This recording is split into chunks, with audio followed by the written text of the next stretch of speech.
Esau, the so-called white man. Now, we understand that there's a duality with Yahweh Bashim and Yahushua. So once this man eventually rise up against the children of Israel, guess what? The Lord is going to preserve his elect.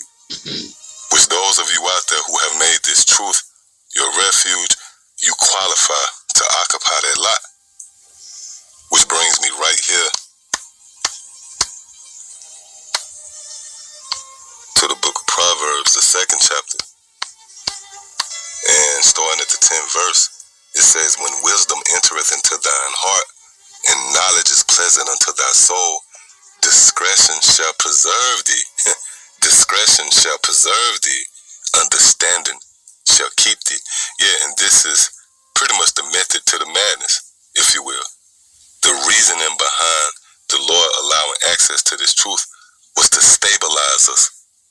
Remember, when you read the book of Isaiah, the 33rd chapter and the 6th verse, it tells you how knowledge and wisdom shall be the stability of thy times, and those times will be concerning the time of Jacob's trouble. And who will facilitate that trouble? It will be none other than the so-called white man. And a lot of you jakes out there have either lost sight of this or never was privy to altogether. Your perspective of having this truth is to use it as a platform to boast in yourself, to debate, or for filthy lucre's sake, to garnish some type of attention to yourself, or something that's minuscule, just being a part of something. Now, understanding that the Lord allowed us access to this truth to preserve us, to keep us, to deliver us, and ultimately to create a hedge of protection. And that protection is going to be from what entity?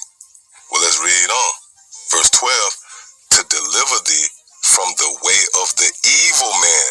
To deliver thee from the way of the evil man. And this evil man translates to none other than the so-called white man himself, Esau.